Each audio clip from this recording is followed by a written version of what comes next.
The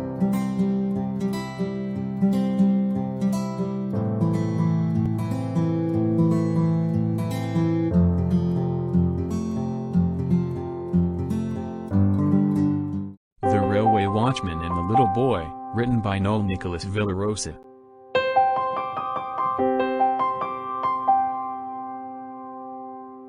During the ancient period, watchtowers were vital in overlooking the surrounding for a watchman to see the situation and decide to send a warning or herald for a coming harvest. There are boundaries we need to put barriers to protect and prevent someone from getting hurt. Many centuries ago, there were objects and things that possessed magical power that can ward off evil and bring luck to the owner. If the ship is the lumbering hulk of the sea, the road has its clunking train with sprightly speed.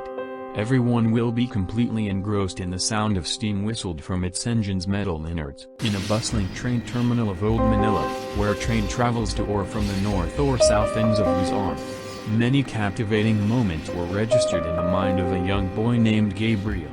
In his youthful mind, there were many questions that need an answer, like the many different kinds of signage he saw in the crossing, but one thing he got interested in was the saltire sign, also called St. Andrew's Cross.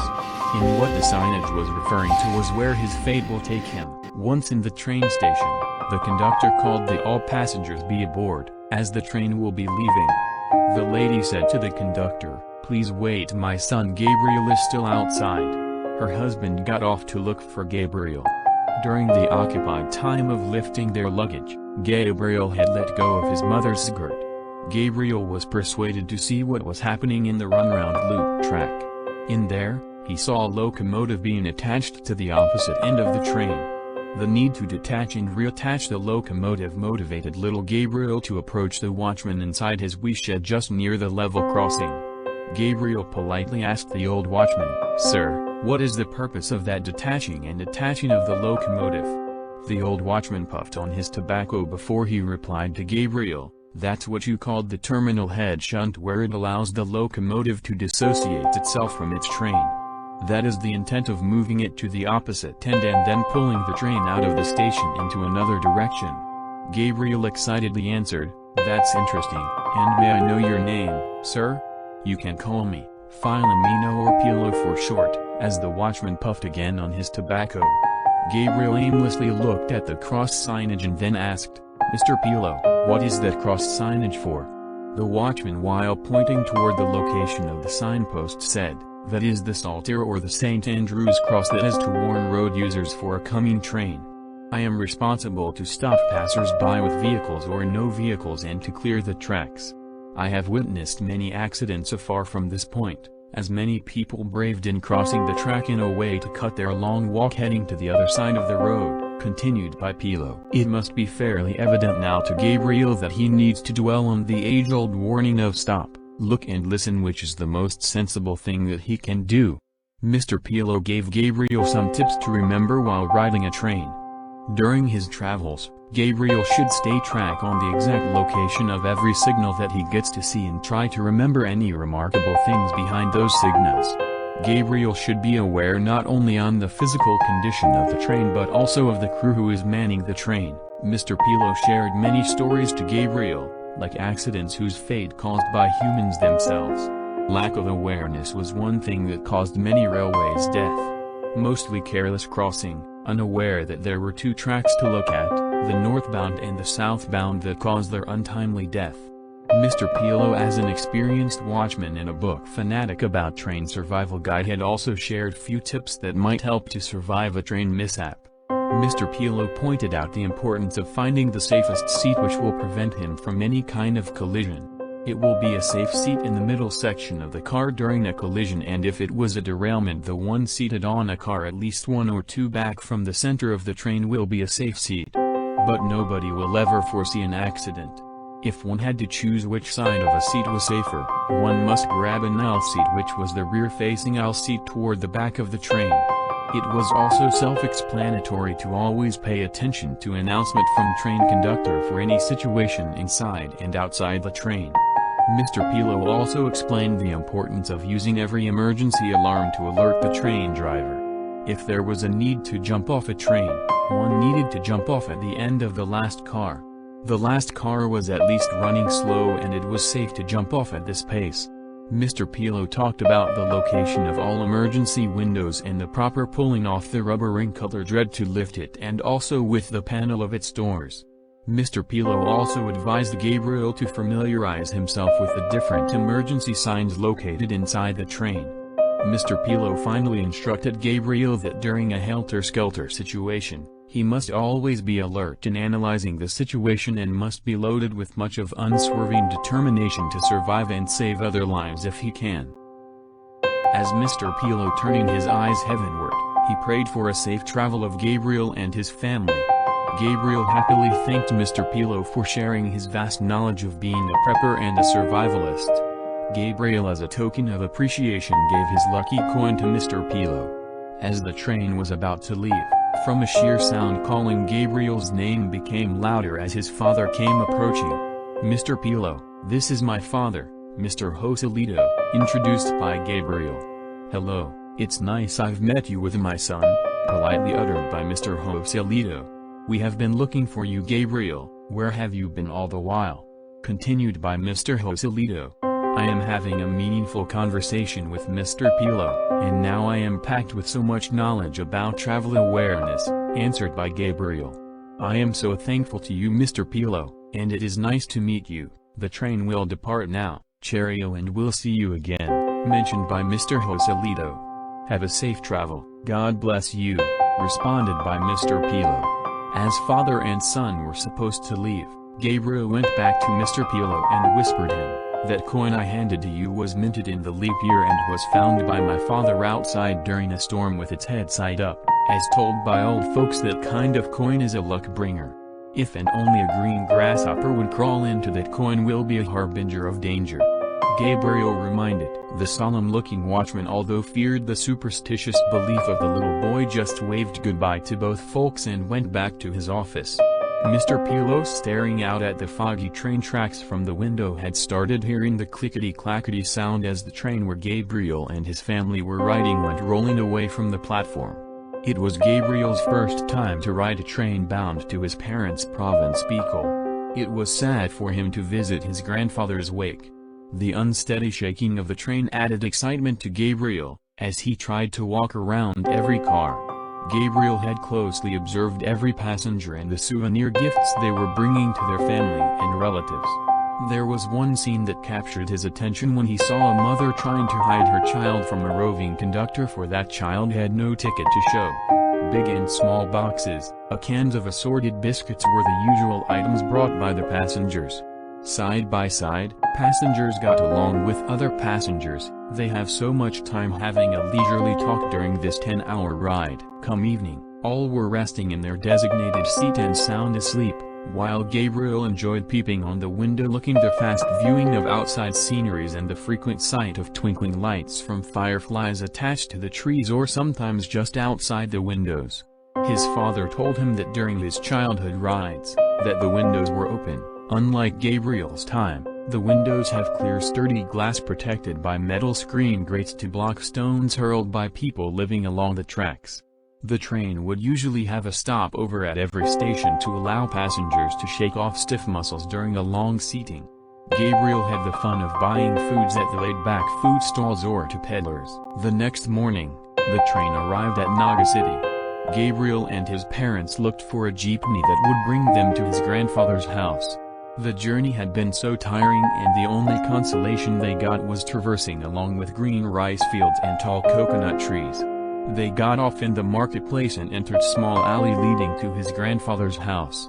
They paid respect to the dead and later joined other relatives for exchanging inquiries. Their stays have become less tense and worry-free, away from the noisy and busy city. Gabriel used to play with his cousins in the park and tried many outdoor games. Gabriel had so much fun. In one occasion, while searching for adult female orb weavers suitable for spider fighting, Gabriel accidentally stumbled upon a silver chain arrowhead along with a pendant that looks like an eye. Gabriel picked it up and went home. The little boy proudly showed it to all the guests in the house, and one elder recognized it, telling that the arrowhead silver chain was believed will protect the wearer from illness and guards against the evil eye, while the pendant with an eye was known to be the Eye of Horus, which was an ancient symbol associated with supernatural powers in perceiving things beyond the senses. Gabriel, with superstitious beliefs, took it seriously and kept it wherever he goes. Those amulets will be more powerful if the one who wears it has a kind heart. The day had come when Gabriel and his parents were about to leave. They said goodbye to their relatives and thanked them for such a memorable stay. They went ahead to the train station. Their travel will again be a long and a winding trip. Gabriel, wearing his 2 amulets, turned his eyes heavenward and prayed for deliverance. Back at the Tutubon station, where Mr. Pilo was expecting an early morning train to arrive, had put the lucky coin on the windowsill. Unexpectedly, a green grasshopper perched on the coin. Mr. Pilo, shaken with fears, did the sign of the cross and went outside to observe what was unusual. As evening fell and it grew quiet, Gabriel had fallen to sleep. Only his body was inactive, but his other senses had picked up a threatening danger. Gabriel clearly saw a danger in the next daybreak. The train they were riding will slip off the rails just about 1 mile from Tutubon station. Gabriel ignored the first warning sign, but as the time went by, the more unpleasant emotion caused by his belief that something was unlikely to happen. Gabriel's only recourse was to tell this to his parents. "Father, I have a premonition of an imminent disaster which transpired in my dreams," confessed by Gabriel. Mr. Joselito touched the 2 talismans that Gabriel had been wearing and said, "This pendant of the Eye of Horus had helped you to see events beyond the normal senses. Even if it is unconvincing, I must warn the train driver to keep the train at a slower pace. Although I might appear ridiculous, we must keep the safeness of all the passengers," replied by Mr. Joselito. At the Tutubon station, Mr. Pilo kept thinking of Gabriel's admonition. Not wasting any time, he called for his backup personnel to relieve his post as he got the parked handcar and drove it southward to check any broken rails. He was bringing with him a kerosene lamp to impart a good range of brightness to his path. He steered the handcar as far as it could until his handcar fell out the rails, and that was the impending danger that his superstitious belief was telling him. From that point of the broken rails, Mr. Pilo continued to steer the handcar onward up to longer miles as far as where the broken rails were spotted. When Mr. Pilo thought that he was at least 2 or 3 miles away from where the broken rails were spotted, he immediately radioed back to the locomotive engineers and reported the broken rails on a curve at a distance of 1 mile from the level crossing, that they need to close the railway crossing and send alarm signal for vehicles. Mr. Pilo set aside the handcar and stood guarding beside the railway. If any time he will see the train was coming, he will send a signal by waving the kerosene lamp to the approaching train. Back inside the train, Mr. Joselito approached the train driver and had told of the danger, but the train driver had no way to believe such supposition. Mr. Joselito told the train driver that if in any way he believed superstitious, now was the time to heed his warning.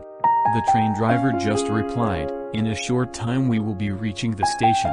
You need to sit down as everything is alright, unless I received a call from my radio relaying for an emergency stop of this train." Mr. Joselito could do nothing but to pray that what little Gabriel saw in his dreams will never happen. The train was running at about 45 miles per hour, more than 3 times the supposed speed limit along that curve of the track, which had broken rails. Many incidents happened. That railway track had portions not securely welded down, and sometimes residents pilfered more metal parts, causing derailment accident. At a distance of 3 miles from where Mr. Pilo was stood guarding the railway, the train driver received a radio call from the locomotive engineer instructing him to reduce the speed as they were approaching broken rails just 1 mile from the level crossing. Upon receiving the warning, the train driver immediately reduced the speed and increased the light from its headlight and ditch lights with accompanying sound from its horn 4 times, long long short long. The loud noise reverberated from where Mr. Pilo was standing. Mr. Pilo immediately stepped in the railway and waved his kerosene lamp to send a signal to the approaching train. At a close distance, the train driver saw the waving lamp at exactly the train had started reducing its speed. A rail squeal sounded, making all passengers hold tight as seated. All their hearts pounded and trembled with fear as everyone bathed in sweats after that terrifying moment. The train had successfully made a full stop before reaching another mile. Mr. Pilo clambered up the train's door and checked if everyone was unhurt. At the last car, he found Gabriel and his family very safe. Gabriel ran toward Mr. Pilo and embraced him as their savior.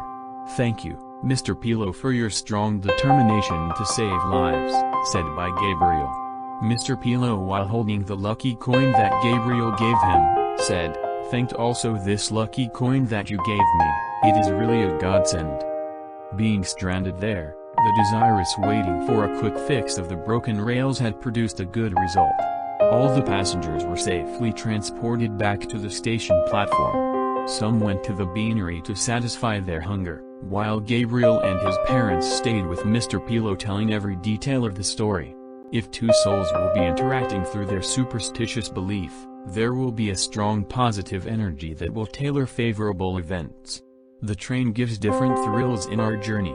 It may clear the way of others' route. In the cold and misty evening, drizzling morning come, its structure still gleaming while slowly moving away from the station and into its destination. Its motion is full of clunking and screeching and rolling down the old track, passing through villages just like gentle beats in the middle of the night. Thank you for watching. If you like this video, please click subscribe and hit the bell for more notification.